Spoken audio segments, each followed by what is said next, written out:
Martín Vizcarra, según Philip Butters, es uno de los personajes más peligrosos y mentirosos de la política peruana. Lo compara con Abimael Guzmán, señalando que su historial de corrupción es extenso. Desde su etapa en el gobierno regional hasta su ascenso al poder tras traicionar a PPK, habría operado como un ladrón serial, beneficiándose de contratos con empresas cuestionadas como Odebrecht. Han vulnerado todos mis derechos. O sea, estamos hablando, la gente pensará que yo soy exagerado, del delincuente de más alta peligrosidad de Abimael Guzmán. Ese es Martín Vizcarra. Así de nocivo ha sido ese tipo para el Perú. Porque se sabía ladrón, era un ladrón serial, había robado durante años como presidente del gobierno regional, choreaba con Ixa, con Obrainsa, con Incot, con Odebrecht, pero... Una vez en la presidencia, Vizcarra habría maniobrado para controlar el Consejo Nacional de la Magistratura y la Fiscalía con el fin de evitar sus propios juicios. Butters lo califica como un político de altísima peligrosidad, con un descaro inigualable. Incluso insinúa que podría superar a Alejandro Toledo en mentiras y corrupción, convirtiéndose en uno de los presidentes más nefastos del país. Él llega al poder, traiciona a PPK de la mano de Odebrecht y se dedica a destrozar el Consejo Nacional de la Magistratura, a querer meterse con la Fiscalía para salvarse de sus juicios que ya vemos cómo están avanzando. Así que este tipejo es de altísima peligrosidad. Tiene una cara de palo alucinante. Después de Toledo. Y de repente lo puede superar. Estamos hablando.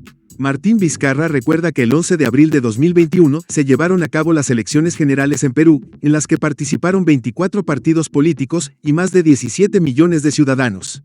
Destaca que este proceso es el pilar fundamental de una democracia representativa, resaltando la importancia de la elección de autoridades dentro del sistema político del país. Del año 2021 se realizaron las elecciones generales para presidente, vicepresidente del Perú y para los 130 congresistas.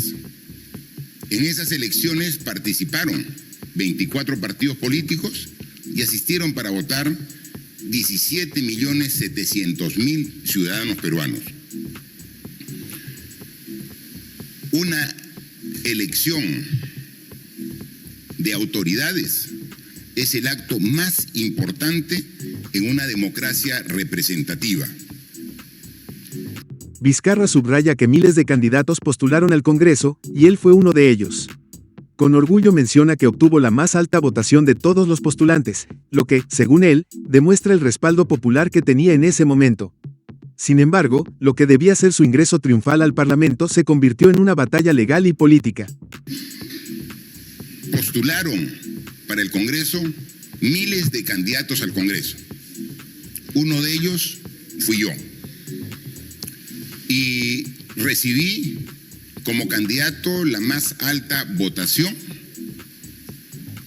de todos los candidatos al Congreso.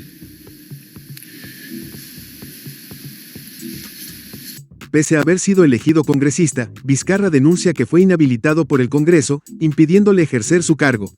Sostiene que esta decisión fue arbitraria, ya que el Parlamento que asumió funciones en 2021 y terminará en 2026 le cerró las puertas sin un proceso judicial que lo respalde. Sin embargo, claro,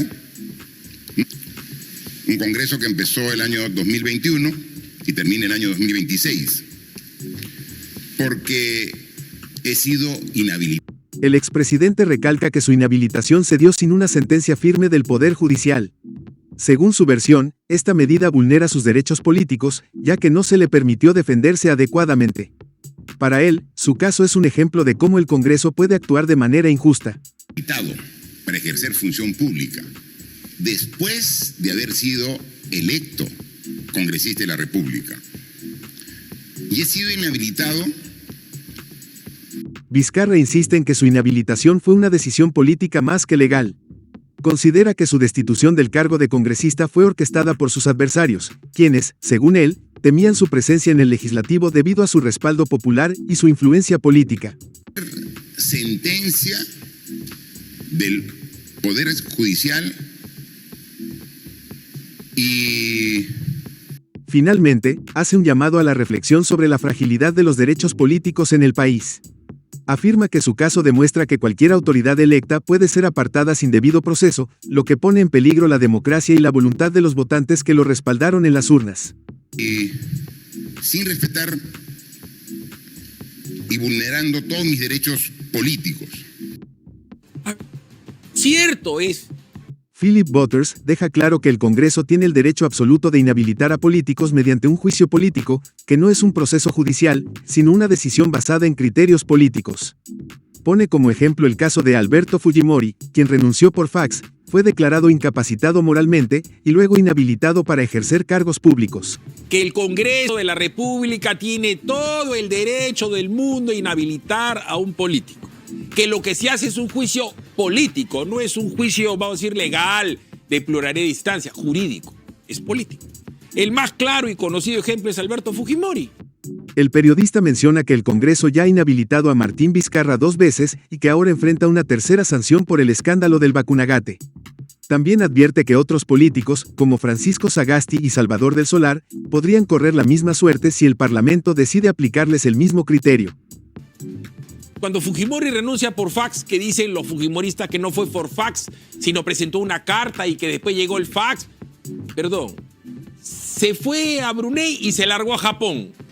Eso es vacancia por incapacidad moral, ¿correcto? ¿Por qué? Porque el pata vulneraba la Constitución al habérsele dado permiso a pedir un sitio y se largaba a otro. Entonces se le vaca al señor. Pero además se le inhabilita para ejercer la función pública. Ya está a punto. ¿Está en su derecho el Congreso? Sí. Miren lo que está pasando ahorita con Martín Vizcarra, ya sería tercera vez la inhabilitación ahora. Butters opina que Salvador del Solar era el mejor candidato de los caviares, aunque no necesariamente porque sea un buen político, sino porque, como actor, podría interpretar distintos roles para convencer al electorado.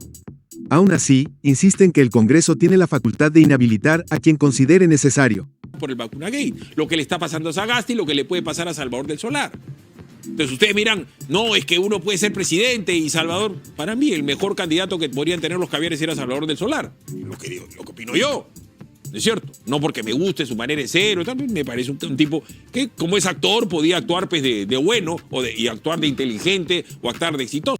Respecto a Francisco Sagasti, Butters señala que su posible inhabilitación no depende de si fue un buen o mal presidente, sino de sus acciones en el poder. Menciona su mala gestión con la policía y deja en claro que su futuro político no debería generar debate, pues el Congreso tiene la autoridad para decidir su destino. Bacán, pues, ¿no? Pero no tiene nada que ver con el ejercicio de la posibilidad de elegir y ser elegido, lo que este señor está diciendo. Sagasti dice, yo no voy a ser candidato. No interesa si Sagasti ha sido buen presidente, mal presidente, si puede ser o no ser candidato. Votó malamente a policía, ¿sí o no? Punto. Para cerrar, Butters enfatiza que inhabilitaciones ha habido muchas y seguirá habiéndolas. Desafía a su equipo a buscar cuántos políticos han sido sancionados en los últimos 20 años, asegurando que la lista es tan larga que tomaría horas leerla. Con esto, refuerza su punto de que Vizcarra no es una excepción. Y no es el único, deben haber 200 inhabilitaciones, Quique. Si fueras tan amable y buscar cuánta gente tiene inhabilitaciones congresales, te vas a demorar 3 horas en leerlo, porque deben haber en los últimos 20. ¿Será Martín Vizcarra el último político en ser inhabilitado o solo es cuestión de tiempo para que otros sigan su mismo destino?